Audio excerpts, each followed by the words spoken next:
네, 여러분 반갑습니다. 가플리즘 교회 최용진 목사입니다. 네, 복음 중심의 교회 하나님의 말씀을 사모하는 성도들을 만나게 돼서 반갑습니다. 소개는 목사님께서 간단히 하셨으니까 바로 본문으로 들어가도록 하겠습니다. 여러분들이 지난주에 박용진 목사님 통해서 오병이어 기적에 대한 이야기를 들었습니다. 오늘 본문은 그 이야기와 이어지는 내용입니다. 한번 본문을 다시 한번 보실까요? 예수님께서 오병이어 기적을 일으키시고 나서 사람들이 흥분을 했습니다. 그리고 예수님은 따로 기도하시기 위해서 사람들을, 군중들을 돌려보내야 했습니다. 근데 22절에 보니까 예수님께서 즉시 제자들을 재촉하사 자기가 무리를 보내는 동안 배를 타고 건너편으로 가게 하셨다고 표현합니다. 여기서 예수님께서 재촉하셨다는 표현을 우리가 관심을 갖고 볼 필요가 있습니다. 재촉했다는 건 빨리 급하게 일을 진행했다는 표현일 수 있겠지만 원어상으로는 강권했다 이런 뜻입니다. 다시 말하면 강제로 억지로 뭐뭐 하게 했다 이런 뜻입니다. 왜 이런 상황에서 예수님께서 제자들을 배를 타서 건너 보내게 하는데 예수님은 강제로 억지로 힘들게 하셔야만 했을까요? 왜 그랬을까요? 왜냐하면 제자들이 가기를 원치 않았기 때문이겠죠. 왜 제자들은 가기를 원치 않았을까요? 이 본문에서는 우리가 알 수 없지만 여러분들 지난주에 설교를 들으셨으니까요. 요한복음의 그 오병이어 기적의 사건의 뒷부분을 보게 되면 사람들은 예수님께서 기적을 일으키시고 나서 예수님을 왕으로 세우려고 억지로 임금 삼으려고 했다. 이런 표현이 있습니다. 예수님께서는 그것을 거부하셨습니다. 예수님은 경제의 대국을 만드는 그런 왕으로 이 땅에 오신 게 아니셨기 때문에 그렇습니다. 제자들도 어쩌면 같이 흥분해서 같이 좋아했는지도 모릅니다. 예수님은 조용히 기도할 곳을 찾았지만 제자들은 어쩌면 예수님 지금이 때 아닙니까? 지금 사람들이 이렇게 환호하고 있지 않습니까? 지금 이렇게 많은 사람들이 모였는데 예수님이 왕 대신 메시아 대신 어떤 걸 더 보여줄 수도 있지 않습니까? 우린 지금 이 분위기가 좋습니다. 이대로 조금만 더 가봅시다 라고 했는지 모르겠습니다. 예수님은 그걸 단호히 거절하셨고 가기를 원치 않는 제자들을 억지로 배를 타고 다른 곳으로 보냅니다. 23절에 보니까 예수님께서는 그렇게 하시고 나서 기도하러 따로 산에 가셨습니다. 예수님은 항상 기도하는 분이셨습니다. 항상 하나님의 뜻을 구하는 분이셨습니다. 우리가 흔히 실패하는 것처럼 그냥 내 욕심, 자신의 목표, 내가 하고 싶은 거, 내가 할 수 있는 능력으로 할 수 있는 어떤 것을 하시는 분이 아니라 예수님은 모든 것을 할 수 있었지만 해야 될 것과 하지 않아야 할 것을 구분하셨습니다. 예수님은 항상 하나님의 뜻을 구하는 분이셨습니다. 예수님은 돌을 떡으로 만들 수도 있지만 자신을 위한 거라면, 자신의 영광을 위한 거라면 하지 않으셨습니다. 예수님은 불쌍히 여기는 그 사람들을 위해서 하나님의 표적을 보여주신 분이셨습니다. 사람들이 더 요구한다고 해서 그것을 행하지 않으셨습니다. 왜냐하면 하나님의 뜻을 항상 구하는 분이셨기 때문에 그렇습니다. 산으로 올라가셔서 기도하셨고 저물 때까지, 어두워질 때까지 거기 홀로 계셨습니다. 근데 한편에서 배를 타고 가고 있던 제자들에게는 아주 큰 일이 일어났습니다. 우리가 잘 아는 것처럼 이제 육지에서 배가 많은 여기 보니까 수리를 떠나서라고 돼 있는데 원어적으로요. 요한복음 본문을 근거로 볼 것 같으면 여기서 오늘날 환산으로 대략 5km에서 6km 정도 육지에서 떨어졌다고 계산할 수 있습니다. 더 많이 보는 학자들도 있지만요. 지금 제자들은 육지에서 많이 떨어진 상태에서 풍랑을 만나서 힘들게 고통을 당하고 있었습니다.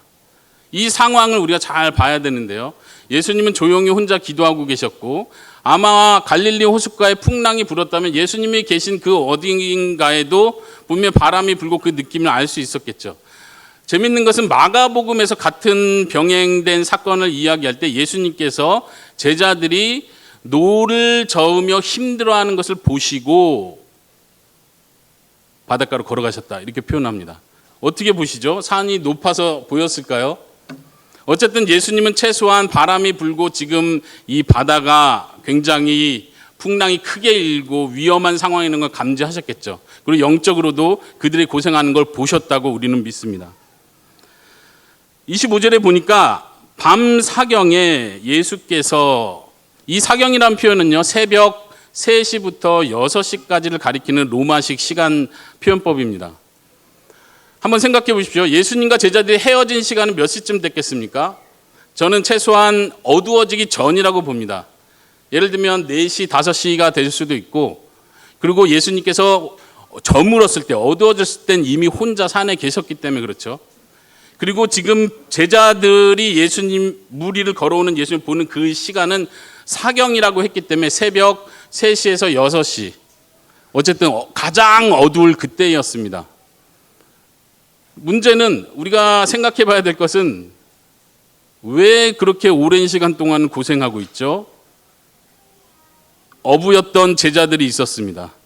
베드로는 특별히 그런 삶을 살아온 사람이었기 때문에 풍랑 만나는 게 한두 번은 아니었을 것입니다.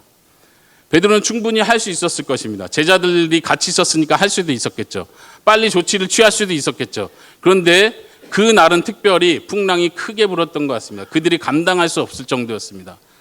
어쩌면 한두 시간 풍랑과 싸우는 건 베드로 제자들 입장에서는 어렵지 않은 일이었겠죠. 할 수 있습니다. 그렇게 살아왔기 때문에 바람을 무서워하지 않습니다. 파도를 무서워하지 않습니다.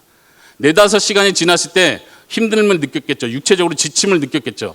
바람과 파도와 싸우는 것 자체가 육체적으로 한계를 불러옵니다. 최소한 제자들이 예수님을 만나는 그 시간은 못해도 9시간, 10시간, 11시간 바람과 파도와 싸웠을 때입니다. 제자들은 어쩌면 포기했는지도 모릅니다. 그런데 마가복음에서 언급한 것처럼 예수님은 제자들이 노를 저으면서 고생하는 것을 보시고 걸어오십니다. 10시간 동안 노 저어보셨습니까? 네, 상상도 못할 일이죠. 죽기 아니면 살기로 노를 젓고 있습니다. 바람을 이기기 위해서, 배가 뒤집히지 않기 위해서 온갖 힘을 다 쓰고 있습니다. 아마 제자들이 처음 예수님이 강건해서 배를 타게 할 때는 전혀 그런 생각을 못했을 것입니다. 어쩌면 바람도 좀 불긴 했었겠지만 그렇게 심한 거라고 생각 안 했을 것이고, 바람이 불어도 얼마든지 우리가 가고자 하는 길을 가는 건 문제 안 될 거라고 생각을 했겠죠. 그러나 상황은 전혀 달라졌습니다. 제자들은 어쩌면 포기 상태에 왔는지도 모릅니다. 육체적으로 지쳤을 것이고 정신적으로도 이미 포기 상태에 왔는지도 모릅니다. 어쩌면 제자들은 속으로 그런 생각을 했겠죠. 왜 그러니까 우리가 안 간다 했는데 강권하셔서, 아니 예수님 아시고 그런 거 아니야? 이 정도까지 생각 안 했겠지만 예수님 원망하는 마음이 혹 있었을까요? 어쩌면 제자들은 예수님께서 이때 도와주셔야 되는 거 아니야? 우리 지금 진짜 죽네, 여기서 죽네. 왜 예수님은 우리를 보내시고 아무 관심도 없으신가? 여러분들 잘 아시는 것처럼 마태복음 8장에 가면요, 이와 비슷한 사건이 있었습니다. 무슨 사건이죠? 예수님과 제자들이 함께 배를 타고 풍랑을 만난 사건이었죠. 잘 아시죠? 예수님 배에서 잠을 자고 있었습니다. 풍랑이 쳤습니다. 이때도 사실 여러분들이 아셔야 될 게, 베드로가 그렇게 연약한 어부라고 생각하시면 안 됩니다.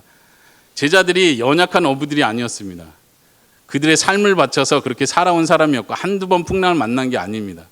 그런데 어부도 아닌 예수님을 찾을 정도로, 잠자고 있는 예수님 미워 보일 정도로 예수님을 깨웁니다. 왜요? 자기들이 감당 못하는 상황이라는 걸 감지했기 때문에 그렇습니다. 이건 신적인 능력이 필요하다는 걸 느꼈기 때문에 예수님을 불렀겠죠. 그리고 제자들은 최소한 이 사건이 있기 전, 그러니까 14장의 사건이 있기 전 8장에서 이미 예수님께서 풍랑과 바람을, 파도를 꾸짖으심으로써 그걸 잔잔케 하는 걸 보았습니다. 경험했습니다. 제자들이 또다시 극도의 죽음의 위기에 닥쳤을 때 이때 누구를 생각했겠어요? 아, 예수님이 여기 계셨더라면 진짜 그때처럼 큰 소리로 한번 말씀하시면 잠잠케 할 수 있었을 텐데, 예수님은 어디 계시지? 왜 우리만 보내신 거지? 우리 진짜 이젠 끝났다 생각할 바로 그때 예수님께서 제자들에게 오십니다. 한번 본문을 다시 한번 보십시오. 25절, 26절. 밤 사경에 예수께서 바다 위로 걸어서 제자들에게 오시니 제자들이 그가 바다 위로 걸어오심을 보고 놀라 유령이라 하며 무서워 소리를 지르거든.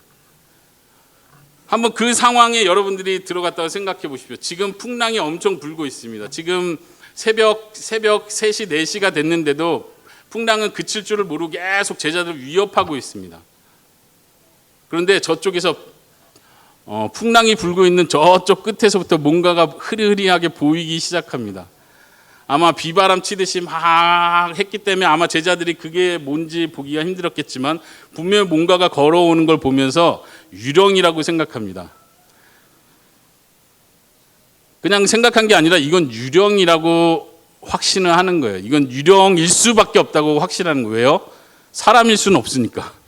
이 풍랑 가운데 물 위를 걸어서 올 수 있는 사람이 있을 수 없으니까 당연히 유령이라고 확신했겠죠. 그리고 놀라서 기겁하고 소리를 지릅니다. 한번 상상해 보시기 바랍니다.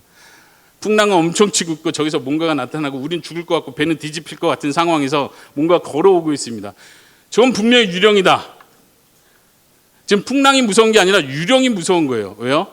그들이 생각할 때 유령은 이 바다, 악의 세력이라고 생각했던 그들의 세계관 속에서 악의 세력이고 악의 영역이라고 생각했던 이 바다에서 악령이 나타났다고 믿는 겁니다. 자기네는 이 악령 때문에 죽었다라고 확신을 하는 겁니다. 그래서 무서워서 소리를 지른 겁니다. 어떻게 소리 질렀을까요? 제자들이? 네, 그렇게 소리 질렀을 겁니다. 여러분들이 상상하신 것처럼. 죽기 아니면 살기로 소리 질렀겠죠. 우리 죽었다, 와 무섭다 하면서 소리를 질렀겠죠. 성경이 표현하는 그대로입니다. 그들이 놀라서 무서워하여 소리를 질렀습니다. 그러니 예수님께서 빨리 말씀하셨겠죠. 뭐라고요? 27절에 보니까 안심하라, 나니 두려워하지 말라. 예수님의 목소리는 어땠을 것 같습니까? 우리가 영화에서 보는 것처럼 안심하라, 나다 이렇게 하셨을까요? 아니죠. 어떻게 하셨겠어요?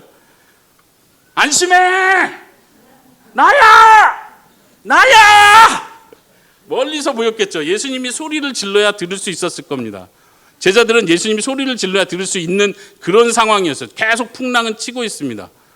그런데 여기서 돌발 상황이 벌어지죠. 뭐요? 베드로가 돌발 행동을 합니다. 지금 그 상황에서 누구십니까? 예수님 맞습니까? 우리 주님 맞나요? 소리를 지릅니다. 주님이시면 어떻게 해요? 더 가까이 와보세요. 이렇게 해야 정상이죠. 이게 정상이에요. 근데 베드로는 주님이시면 나로 하여금 주님께로 걸어오게 명하여 주십시오. 이게 지금 무슨 상황이죠? 지금 배에 있어도 죽을 판인데 왜 자기가 예수님께 가겠다고 하죠? 네, 지금 베드로가 정신을 못 차리고 있는 상황입니다. 지금 유령을 봤다가 유령이 아니라 예수님이라니까 지금 정신이 나간 것 같습니다. 마태복음 이야기에서 17장까지 가면요, 베드로가 한 번 더 예수님의 영광을 보는 장면이 나옵니다. 물 위를 걸어오시는 예수님은 영광의 하나님의 모습입니다. 마태복음 17장에서 변화산이라고 하는 곳에 예수님이 변형되셔서 그 영광의 광채로 나타날 때 베드로가 그 장면을 보고 또 이상한 말을 합니다. 그거는 믿음의 말도 아니고 신앙 고백도 아닙니다. 예수님, 내가 여기다 초막 셋을 짓되 하나는 주님을 위해, 하나는 모세를 위해, 하나는 엘리야를 위해서 짓겠습니다. 근데 성경은 설명해 주기를 자기가 무슨 말 하는지도 몰랐다. 지금 두려움에 압도되어 있는 상태이기 때문에 자기가 정확한 판단하지 못하고 말을 합니다. 저는 이 본문에서도 베드로가 그런 상황에 있다고 믿습니다. 믿음의 고백, 주님이 주님이시고 주님은 뭐든지 할 수 있으니 나에게 명령하시면 제가 순종하겠습니다. 어떤 이런 의미라고 생각하지는 않습니다. 혹 다른 생각, 제 생각과 다른 생각 가지고 계신 분이 있을 수 있습니다. 그래도 상관없습니다. 괜찮습니다. 성경이 더 이상 말하지 않기 때문에 우리는 생각할 뿐입니다. 어쨌든 예수님께서 더 놀랍게 29절에서 그럼 오라라고 명령하십니다.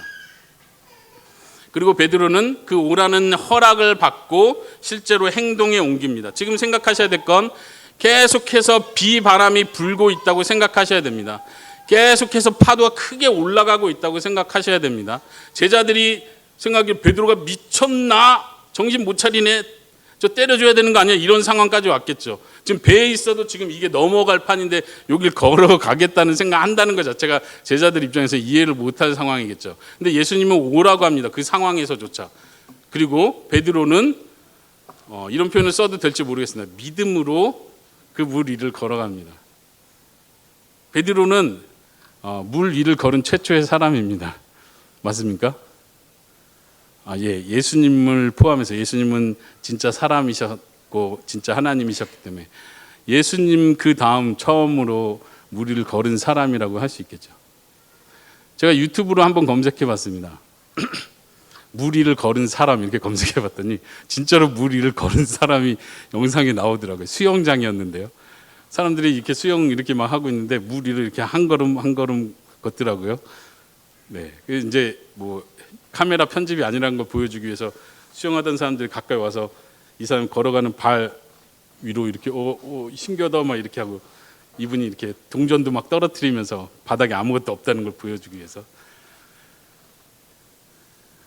뭐 마술이겠죠. 저도 어떻게 검증할 수는 없습니다. 마술이겠죠. 베드로는 지금 진짜로 마술이 아니라 하나님의 능력으로 기적적으로 그 물 위를 걷고 있습니다. 그리고 그 다음 절에 보니까 바람을 보고 그 다음 무서워서 빠져갑니다. 여전히 큰 바람이 일고 있고, 여기 한국어 본문에는 그렇게 안 나왔는데 헬라어 본문에는요 큰 바람이라고 표현을 합니다. 여전히 큰 풍랑이 치고 있었고 파도가 높이 이르고 있었다는 걸 생각하셔야 됩니다. 그러니 당연히 지금 자기가 걷는 것도 신기하고 이거 꿈인가 생신가 하겠죠. 그리고 바람을 보니까, 파도를 보니까 두려움에 빠집니다. 다시. 그리고 빠져 들어갈 때 예수님께 도움을 요청합니다. 아주 빠른 기도였겠죠. 살려주세요, 도와주세요, 주님. 그 말을 듣자마자 예수님은 베드로의 손을 잡고 일으키시고 함께, 그 다음 감동적인 장면은 여기 있습니다. 즉시 손을 내밀어 그를 붙잡으시고 함께, 32절에 배에 함께 오름에 바람이 그쳤더라. 예수님께서 베드로에게 이 말씀을 먼저 하십니다. 믿음이 작은 자야, 왜 의심했느냐? 지금 베드로의 믿음이 작습니까? 지금 다른 제자들은 지금 기겁할 것 같아서 무서워서 어쩌면 아직도 유령일지 몰라. 베드로 미친 짓 하지 마. 전 유령이 너를 현혹하는 거야. 그렇죠? 유령이 너를 현혹하는 거야. 너 죽이려고. 가면 안 돼. 잡았는지도 몰라요. 근데 베드로는 주님이시라는 믿음을 갖고 그 길을 갑니다. 근데 예수님께 너가 물에 빠졌다. 너는 믿음이 작은 자다. 이렇게 책망을 댔습니다. 어떤 면에서 책망을 댔습니다. 왜 의심했느냐? 뭘 의심한 거죠? 베드로는 할 수 있다는 걸 의심했겠죠. 예수님이 오라 하면 내가 갈 수 있는 건데 내가 바람을 보고 두려워했다는 얘기겠죠. 예수님은 도리어 베드로를 책망하십니다. 너가 그래도 이 다른 사람보다 가장 믿음이 좋구나. 이렇게 말씀하지 않으시고 믿음이 작은 자야. 여기서 작다는 말은 무슨 뜻이죠? 믿음이 있긴 있는데 작다는 뜻이겠죠. 그럼 큰 믿음은 어떤 건가요? 물에 빠지지 않고 끝까지 예수님께 갔다가 예수님 손 잡고 같이 배에 돌아오는 게 큰 믿음이겠죠. 그렇습니까? 네, 아니고요. 그건 아닌 것 같아요. 뒷부분에 마태복음에서 조금 더 가시면 예수님께서 한번 또 제자들을 책망하시는 장면이 나옵니다. 거기서도 예수님께서는 믿음이 작다고 책망하십니다. 한번 17장 20절 잠깐 넘겨보실까요? 마태복음이요. 17장 20절에 보면 제자들이 귀신을 쫓아내지 못할 때 예수님이 이렇게 말하시죠. 너희 믿음이 작은 까닭이다. 여기서도 작다는 표현하시면서 진실로 너에게 이르노니 너에게 믿음이 겨자씨 한 알만큼만 있어도 이 산을 명하여, 우리가 잘 아는 대로 겨자씨 한 알만한 믿음을 얘기하시죠. 믿음이 작다. 근데 겨자씨만도 못하다, 이 얘기 하신 거네요. 믿음이 작다는 건 믿음이 없다는 얘기입니다. 베드로는 뭘 못 믿었습니까? 예수님이 어떤 분인지를 못 믿었나요? 혹은 내가 믿음으로 가면, 예수님이 명령했기 때문에 내가 믿음으로 가면 물 위를 끝까지 걸어갈 수 있는데 내가 믿음이 없어서 빠졌구나, 이 믿음을 얘기하시는 거예요. 우리는 이 이야기 본문 속에서 예수님이 어떤 믿음을 말하는지를 생각해 봐야 됩니다. 우리는 예수님을 어떤 분으로 믿어야 되는지를 생각해 봐야 합니다. 어떤 믿음이 없는 건지를 생각해 봐야 합니다. 33절에 마지막에 이렇게 사건이 정리가 됩니다. 배에 있는 사람들이 예수께 절하여 이르되 진실로 하나님의 아들이로소이다. 제자들은 예수님이 진짜 하나님의 아들이라는 걸 믿었습니까? 성경이 그랬다니까 그런 거겠죠. 예수님은 진짜 하나님의 아들이셨습니다. 하나님께서 보내신 메시아였습니다. 그래서 표적으로서, 단순한 그냥 신기한 마술이나 기적을 보여준 게 아니라 표적으로서 물 위를 걷는 것을 보여줬습니다. 그리고 제자들은 뭔지는 몰라도 이거는 보통 사람이 할 수 있는 건 아니고, 보통 랍비들이 할 수 있는 게 아니고, 이건 특출난 어떤 것이라는 확신이 있었겠죠. 그리고 그들은 엎드려서 경배합니다. 하나님의 아들이라고 고백을 합니다. 참 믿음일까요? 네, 제가 계속 질문만 던져서 죄송합니다. 마가복음에 보시면, 같은 문맥에서 마가복음에 보시면요, 이렇게 표현을 합니다. 제자들이 결론 부분에서 제자들이 마음에 심히 놀랐다. 왜냐하면 그 떡 떼시던 일을 깨닫지 못하고 도리어 그 마음이 둔해졌기 때문이다. 제자들이 심히 놀랬다. 왜냐하면 예수님이 오병이어의 떡 떼시던 그걸 깨닫지 못하고 도리어 마음이 둔하여졌기 때문이다. 마가복음 전혀 다른 결론을 내려요. 믿음이 없었다 이렇게 결론을 내려요. 베드로를 포함해서 모든 제자들이. 마태복음은 반대인가요? 저는 반대라고 생각하지 않습니다. 제자들이 예수님은 하나님의 아들로 고백하긴 했는데 이들이 고백하는 것은 무서워 떨어서 그렇게 고백을 하는 겁니다. 무서워 떨어서 고백해도 그 고백 맞는 고백 아닌가요? 재밌는 것은 마태복음은 특별히 마태복음 전체 주제에서요, 예수님이 하나님의 아들이시라는 걸 강조하기 위해서 계속해서 마태복음의 이야기를 이어갑니다. 예수님이 하나님의 아들이라는 표현이 마태복음에서 제일 처음 어디서 나올까요, 여러분들? 제가 계속 질문을 드릴게요. 계속 생각하면서 말씀을 안 하시더라도 생각해 보시기 바랍니다. 마태복음에서 하나님의 아들이라는 단어가 처음 어디서 나올까요? 사탄이 합니다. 너가 하나님의 아들이거든 돌덩이를 떡덩이가 되게 하라. 또 두 번째 시험에서 너가 하나님의 아들이거든 뛰어내려봐라 이렇게 얘기하죠. 하나님의 아들이라는 단어를 강조하면서 시작을 합니다. 그리고 또 그 다음에 나오는 마태복음에서 하나님의 아들이라는 표현이 나오는 본문이 마태복음 8장입니다. 거기서 가다라 지방에서 귀신 들린 두 명의 사람들이 예수님을 만나죠. 그때 그 귀신 들린 사람들이 무서워 떨면서 예수님을 향해서 하나님의 아들이여! 왜 오셨습니까? 우리를 빨리 지옥에 보내려고 오셨습니까? 이들이 무서워 떨 때 하는 고백이 하나님의 아들입니다. 그리고 오늘 본문에서 제자들도 똑같이 무서워서 하나님의 아들이라고 고백을 합니다. 물론 우리는 제자들이 그때 참된 믿음으로 충분한 믿음으로 고백하지 못했다 할지라도 그 사건 전체가 예수님이 진정한 하나님의 아들이라는 걸 보여준다고 확신합니다. 그것이 맞습니다. 그러나 그때 그 상황에서 제자들은 거기 그 믿음까지는 다다르지 못했습니다. 아닌 것 같습니까? 맞습니다.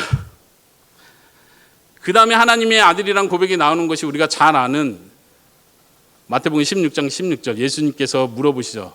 너희는 나를 누구라 하느냐? 베드로가 뭐라고 말합니까? 거기서 바로 베드로가 그 말을 하죠. 주는 그리스도시요 살아계신 하나님의 아들이십니다. 이것도 좀 더 어려운 여러분들에게 좀 난해한 해석이 될 수 있겠는데 베드로가 진짜 그 바른 고백, 오늘날 우리가 믿고 고백한 그 고백대로 주는 그리스도시요 살아계신 하나님의 아들입니다라고 고백했을까요? 대부분 그렇게 생각합니다. 그랬는데 저는 그렇게 생각하지 않습니다. 베드로는 지금 상황을 이해하지 못합니다. 왜요? 그 뒤에 나오는 사건을 보면 알 수 있습니다. 베드로는 진짜 성경 전체가 말하고 있는 하나님께서 우리에게 가르쳐주는 하나님의 아들로서의 예수님을 충분히 이해하지 못한 채 그 고백을 합니다. 그렇기 때문에 그 뒤에 예수님께서 죽음을 얘기할 때 예수님을 꾸짖으면서 예수님께 그렇게 하지 말라고 말합니다. 그리고 예수님께 혼나죠. 사단아 내 뒤로 물러가라. 마태복음에서는 예수님이 하나님의 아들이라는 걸 강조하면서 그 방법으로 제자들이 얼마나 사람들이 얼마나 하나님의 아들을 오해하고 있는지를 계속해서 보여주려고 합니다. 마치 사단이 예수님을 하나님의 아들로 고백하는 것처럼 사람들도 그 정도 수준에서 사단이 하는 것 같은 믿음을 가지고 있는 겁니다. 예수님께서 기적을 보여주시면 그 기적을 보고 하나님의 아들이라고 고백하고 싶어 합니다. 그러나 예수님은 성경은 진짜 하나님의 아들로서의 예수님의 모습을 보여주는 데 관심이 있습니다. 마태복음 좀 더 가면요. 26장에서 예수님이 재판을 받으실 때 십자가상에서 재판을 받으실 때 대제사장이 예수님께 묻습니다. 너가 하나님의 아들인지 우리에게 말해라. 계속해서 마태복음은 하나님의 아들인지 아닌지 이게 진짜인지 그게 어떤 의미인지를 계속 보여주는 데 관심이 있습니다. 그리고 또 하나님의 아들이라는 단어가 나오는 것이 어디냐면 예수님께서 십자가에 매달렸을 때입니다. 그때 지나가는 사람들이 예수님을 보고 조롱하면서 이렇게 말합니다. 너가 하나님의 아들이거든 뭐라고 하죠? 마치 사단이 처음 하나님의 아들이라는 단어를 쓰면서 했던 그 유혹과 같은 패턴으로 예수님을 향해서 조롱합니다. 너가 하나님의 아들이거든 뛰어내려봐라. 그리고 더 심한 말을 하죠. 그러면 내가 믿겠다. 믿겠다 합니다. 오늘날 우리 크리스찬들도 종종 그런 말 듣지 않습니까? 진짜 하나님이 계시면 나에게 하나님을 보여줘. 그럼 내가 믿을게. 요즘 그런 분 없나요? 저는 그런 얘기를 종종 들었습니다. 그럼 막 내 마음속에는 진짜 하나님을 보여주고 싶은 마음이 막 들어요. 증명하고 싶은 마음이 막 들어요. 막 기도를 합니다. 하나님, 저 사람에게 진짜 하나님 살아계신 걸 보여줘서 저 사람 확 뒤집어서 하나님 믿게 해주세요. 예수님이 십자가 매달렸을 때 사람들이 그렇게 조롱을 합니다. 너가 하나님의 아들이거든 뛰어내려라. 그럼 믿겠다. 그리고 사람들이 계속해서 그 27장에서 또 한 번 말하기를 하나님이 원하시면 그를 구원할 것이다. 왜냐하면 그가 말하기를 나는 하나님의 아들이라 하였도다. 계속해서 이 이야기를 합니다. 하나님의 아들이라는 얘기를 강조하죠. 그리고 마지막으로 마태복음에서 나오는 하나님의 아들이라는 표현이 있습니다. 마지막으로는 누가 할까요? 백부장이, 그리고 백부장과 그 군병들이 함께 예수님이 십자가에 온전히 죽으셨을 때 땅이 진동하고 바위가 터지고 또 죽은 자들이 살아났다는 기록과 함께 이들이 다시 한번 무서워서 이 고백을 합니다. 그는 진짜 하나님의 아들이었도다. 백부장의 믿음도 진짜 믿음인지 어쩐지는 알 수 없습니다. 그러나 그들도 여전히 무서움 가운데 그 고백을 할 수밖에 없었습니다.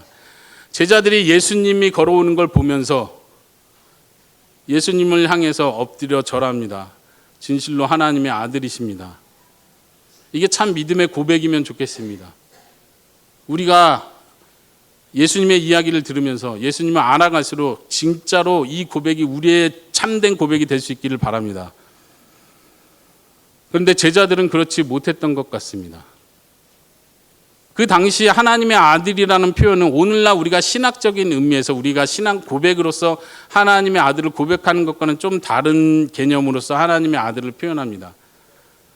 그들은 이스라엘이 처음에 하나님의 아들이라고 불렸던 것을 기억하고 있습니다. 그리고 이스라엘의 왕이 하나님의 아들이라고 불렸었습니다. 때로는 유대인들 관념에서 하나님의 천사들, 하나님의 사자들을 가리킬 때 하나님의 아들, 하나님의 아들들이라는 표현을 썼습니다. 그리고 특히 영적인 존재를 가리킬 때는 하나님의 아들이라는 단수는 그 천사들 중에 가장 높은 천사를 가리킬 때 하나님의 아들이라는 표현을 썼습니다. 본문에 보니까 지금 제자들은 걸어오시는 그분을 보고 유령이다라고 했습니다. 그리고 어쩌면 그들이 하나님의 아들이십니다라고 고백할 땐 그 영적 존재의 어떤 권위 있는 신적 존재를 생각하면서 그 얘기를 했을 수도 있습니다. 또 유대인들은 그 당시 유대인들은 나중에 유대의 역사에서 나중에 갈수록 메시아를 가리킬 때 하나님의 아들이라는 표현을 계속해서 써왔습니다. 그러니까 지금 최소한 믿음의 고백이라면 제자들은 당신이 구원자이십니다. 메시아이십니다. 그리스도이십니다. 참된 왕이십니다. 이런 고백까지도 갈 수 있는 것입니다. 그러니까 제자들은 하나님의 아들이십니다라는 개념을 예수님이 하나님과 동등하신 신적인 하나님이십니다라는 고백으로 한 것이 전혀 아니라는 것을 이해하셔야 됩니다. 그러나 우리는 어떻게 믿습니까? 우리는 예수님이 진짜 하나님의 아들이시라는 것, 하나님과 동등하신 분이시지만 하나님의 유일한 독생자라는 걸 우리는 분명히 믿습니다. 이것이 우리의 고백인 줄로 고백합니다. 아멘이십니까? 네. 이 예수님의 물 위를 걸은 사건을 통해서 우리가 생각하고 적용해야 될 것이 있습니다. 첫 번째는 예수님께서 참으로 하나님의 아들이셨다는 사실입니다. 제자들이 이해한 그런 개념에서 말고요. 사단들이 고백하는 그런 개념에서 말고요. 예수님은 하나님과 동등하신 분이십니다. 믿으십니까? 우리가 날마다 주일마다 사도신경으로 고백을 합니다. 예수 그리스도를 고백합니다. 하나님 아버지를 고백합니다. 성령님을 고백합니다. 우리가 고백하는 예수님은 어떤 분이십니까? 예수님은 하나님과 동등하신 분인데 스스로 낮아지시고 하나님 아버지께 죽기까지 순종하신 분이십니다. 우리는 물 위를 걷는 이 사건을 통해서 예수님이 하나님 되심을 우리는 볼 수 있어야 됩니다. 특별히 25절에요. 아까 읽었었는데요. 예수님께서 물 위를 걸어오셨다는 이 표현에서 걸어오셨다는 이 표현이 헬라어 원어에서는 짓밟다라는 기본적인 의미를 가지고 있다는 것을 여러분이 기억하실 필요가 있습니다. 특별히 제자들이 무리를 걸어오는 어떤 사람을 봤을 때 놀랄 수밖에 없고 이게 사람이 아니고 유령일 수밖에 없다고 생각했던 이유가 있습니다. 아까 잠깐 얘기한 것처럼 유대인들은 그 당시 고대 근동의 모든 나라의 사람들은 바다를 악의 세력으로 생각을 했습니다. 바다는 컨트롤할 수 없는 영역이라고 믿었습니다. 악한 영들의 거처라고 믿었고 악한 영들이 그 바다에서부터 올라온다고 믿었습니다. 그래서 어부를 하고 배를 타는 사람들은 항상 바다를 향해서 제사를 지냅니다. 이 바다의 악령들을 달래기 위해서 그렇습니다. 파도가 일고 큰 바람이 불고 파도가 일 때 사람들은 이 악한 영이 노했다고 믿습니다. 그래서 이 악한 영을 잠재워야 한다고 믿었습니다. 달래야 한다고 믿었습니다. 그래서 제사를 지내기도 하고 심지어 인신 제사를 지내기도 했습니다. 사람을 물에 빠뜨리는 거죠. 그런데 예수님께서 그 물 위를 걸어오십니다. 제자들의 입장에서는 어때요? 이건 있을 수 없는 일이고 당연히 그 바다에서 일어난 유령이 더 정확하게 말하면 악한 영이 자기들에게 다가오고 있다라고 생각을 했겠죠. 이것이 그들의 생각입니다. 그런데 예수님께서 오시는 그 장면 속에 유대인들은 한 가지를 더 생각합니다. 왜냐하면 구약 배경 속에서 계속해서 바다에 대한 이야기가 나오는 구절들이 있습니다. 제가 몇 가지를 여러분들에게 소개해 드릴게요.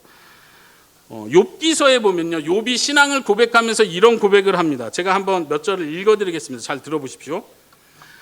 그가 땅을 그 자리에서 움직이시니 그 기둥들이 흔들리도다. 그 해를 명령하여 뜨지 못하게 하시며 별들을 가두시도다. 그가 홀로 하늘을 펴시며 바다 물결을 밟으시며. 하나님께서 어떤 분이신지를 보여줄 때 하나님께서 온 우주 만물을 다스리신다는 표현과 함께 그가 홀로 하늘을 펴시며 바닷물을 밟으신다는 표현합니다. 이거는 하나님께만 적용되는 표현입니다. 또 계속 이어서 하박국 선지자도 그런 표현을 합니다. 하박국 선지자는 3장에서 여호와께서 전쟁에 강한 용사라는 표현을 쭉 하시면서 뒷부분에서 이런 표현을 합니다. 제가 3장 14절 15절을 읽어드리겠습니다. 그들이 회오리 바람처럼 이르기를 나를 흩으려 하며 가만히 가난한 자를 삼키기를 즐겨하나 오직 주께서 그들의 전사의 머리를 그들의 창으로 찌르셨나이다. 주께서 말을 타시고 바다 곧 큰 물결의 파도를 밟으셨나이다. 주께서는 여호와 하나님을 가리킵니다. 여호와 하나님께서 그들이 생각하는 악의 세력이고 악의 영역인 그 바다를 밟으시는 진정한 왕이시고 승리자시고 정복자라는 걸 그들이 고백하는 것입니다. 유대인들은 이 개념이 있습니다. 우리는 그런 개념이 별로 없죠. 어쩌면 우리나라 옛날 어르신분들은 바다를 향해서 그런 경외감, 두려움을 가졌는지도 모릅니다. 그런데 우리가 이 본문을 이해할 때 이해해야 될 부분이 바로 이것입니다. 유대인들은 바다 위를 짓밟으시면서 오시는 그 예수님을 볼 때 그들은 여호와 하나님과 연관시켜 생각합니다. 물론 제자들이 두려움 속에서 그걸 다 깨달았다고 생각하지 않습니다. 두려움이었습니다. 그러나 마태가 이 사건을 기록하고 계속해서 1세기 기독교인들에게 이 마태복음이 읽혀질 때마다 그들은 이걸 분명히 연결해서 생각했을 것입니다. 여호와 하나님께서 바다를 짓밟으시는 분인데 우리가 믿는 바로 그 예수님께서 바다를 짓밟으셨던 바로 그분이시다. 우리는 그분이 그렇게 하는 걸 보았다. 우리 사도들이 그걸 우리에게 전하고 있다. 여러분들 예수님을 그렇게 믿으십니까? 예수님은 온 우주 만물을 다스리시는 왕이십니다. 모든 악한 세력을 정복하시는 정복자이고 승리자이십니다. 믿으십니까?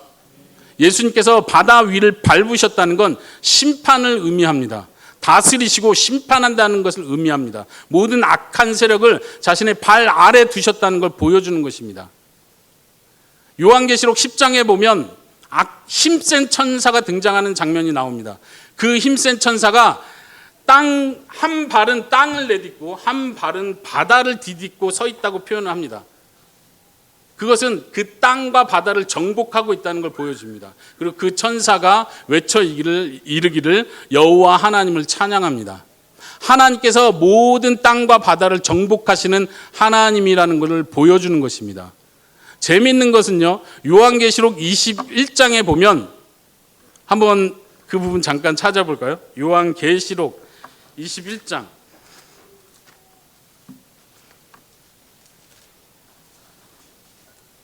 우리가 잘 아는 말로 시작을 하죠. 내가 새 하늘과 새 땅을 보니 처음 하늘과 처음 땅이 없어졌고 어떻게 해요? 바다도 다시 있지 않더라. 새 하늘과 새 땅까지는 좋은데 새 바다는 없어요. 하늘에는 하늘나라 가면 우리 해수욕은 할 수 없나요? 그걸 말하는 게 아닙니다. 유대인들의 관점에서, 고대 근동의 그 당시의 사람들 관점에서 바다는 악의 세력을 상징합니다. 새 하늘과 새 땅, 하나님이 통치하는 그곳엔 악의 세력, 악의 거처가 전혀 존재하지 않는다는 걸 보여주는 거죠. 예수님께서 물 위를 걸어오시는 장면은 오늘날 우리에게 예수님이 진짜 통치자이시고 모든 것을 심판하실 분이시고 다스리는 승리자라는 걸 보여주는 것입니다. 제자들은 그것을 믿었습니다. 우리가 그것을 믿어야 할 줄로 믿습니다. 예수님이 물 위를 걸어온 사건을 통해서 여러분들이 그것을 믿고 고백할 수 있기를 바랍니다. 두 번째 더 생각해야 될 것이 있습니다. 그러면 베드로의 사건을 뭘 보여줍니까? 재밌는 것은 마가복음과 요한복음에도 예수님이 물 위를 걸은 사건이 나오는데 이 복잡한 베드로의 이야기는 뺍니다. 복잡하잖아요. 뭘 의미하려고 하지? 우리도 믿음으로 바다 위를 걸을 수 있다는 걸 보여주려고, 도전하려고 이 이야기를 꺼냈을까요? 그건 아니겠죠.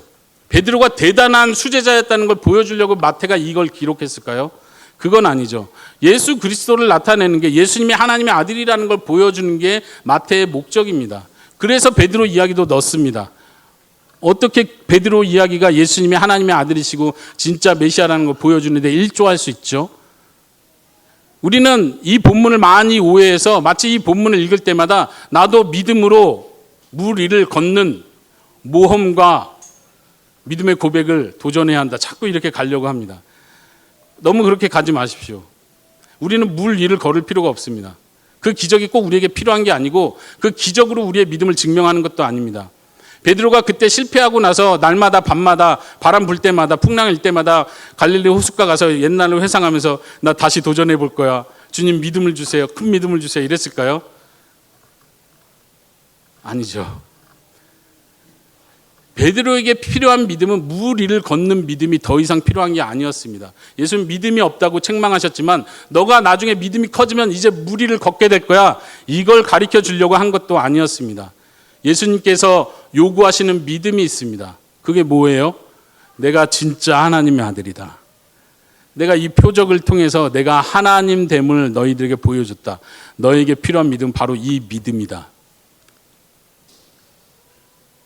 우리가 그 다음 적용해야 될 것은 베드로는 그럼 어떤 믿음으로 살았는지를 생각하면서 적용해야 합니다.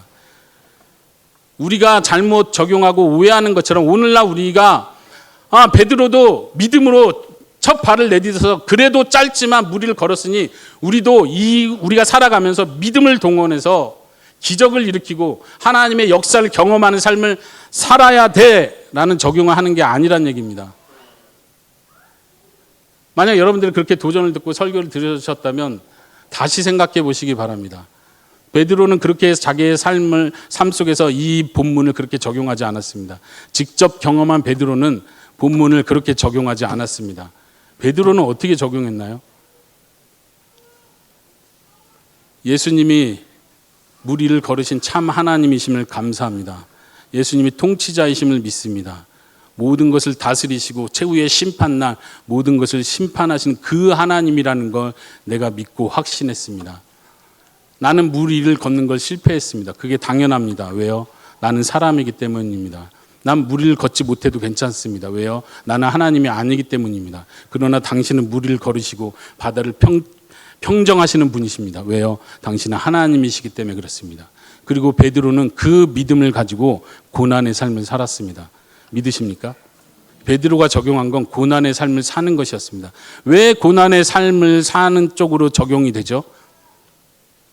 베드로가 그 다음 예수님 부활하시고 승천하시고 그 다음 배를 탈 때마다 이런 어려움이 있을 때마다 외쳤을까요? 풍랑아 잔잔하라 하고 외쳤을까요? 내가 믿음이 더 커졌으니까 이젠 더 할 수 있어. 믿지 않는 자들과 배를 같이 탈 때는 보십시오. 제가 하나님이 살아계신 걸 보여드리겠습니다 하고 물 위를 걸어봤을까요? 저는 그렇지 않다고 생각합니다. 그렇게 믿음을 증명하지 않았습니다. 그렇게 하나님이 하나님 되심을 드러내려고 하지 않았습니다. 베드로는 고난의 길을 감으로써 예수님의 발자취를 따라갔습니다. 예수님은 그렇게 높으신 하나님이시고 살아계신 하나님이신에도 불구하고 평범한 인간의 삶을 사셨다는 것을 기억하십시오. 예수님이 풍랑을 만날 때마다 기적을 일으키지 않으셨습니다. 예수님의 모든 기적은 표적이었습니다. 그걸로 충분합니다. 예수님의 욕심을 위해서 사람들의 요구 때문에 예수님이 기적을 하지 않으셨습니다. 그냥 사람으로 사셨습니다. 배고플 때는 배고프게 사셨습니다. 여러분들 그거 아십니까? 예수님께서는 축지법을 쓰지 않으셨습니다. 갈릴리에서 예루살렘까지 갈 때 몇 날 며칠을 땀을 흘리며 추위에 떨며 걸어 다니셨습니다. 여러분들 그걸 생각해 보셨습니까? 왜 예수님께서 그렇게 사시죠? 여러분들 예수님 이야기를 어릴 때부터 탄생부터 이야기를 쭉 주일날 들어오셨겠죠. 예수님을 많이 생각해 보십시오. 저는 생각할수록 감동이 됩니다. 왜 예수님은 아기로 태어나셨을까? 왜 예수님은 그 어린 시절 다 보내셨을까? 왜 부모에게 순종하면서 사셨을까? 12살 때 내가 아버지 집에 있어야 될지 모릅니까? 하고 12살 이후로는 좀 그냥 하나님의 아들처럼 사시지. 왜 12살 이후에 그 사건 이후에 또 부모에게 가서 순종하여 받들더라. 저는 그게 너무 이해가 안 돼요.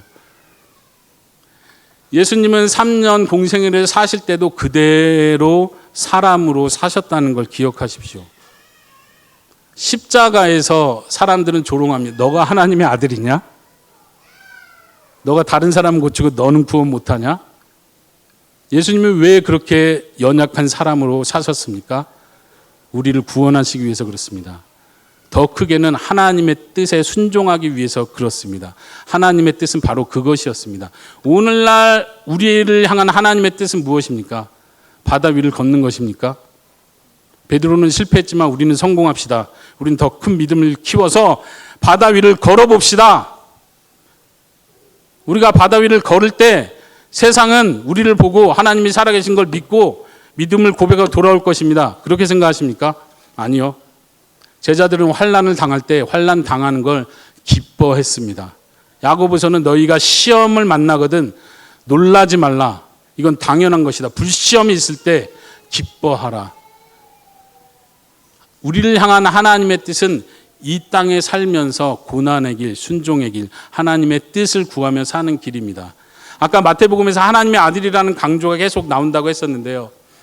또 한 번 제가 언급하지 않은 한 가지가 더 있습니다. 언제 하나님의 아들이라고 표현이 나왔을까요? 마태복음 5장에서 나옵니다. 팔복에서 나옵니다. 언제 나오죠?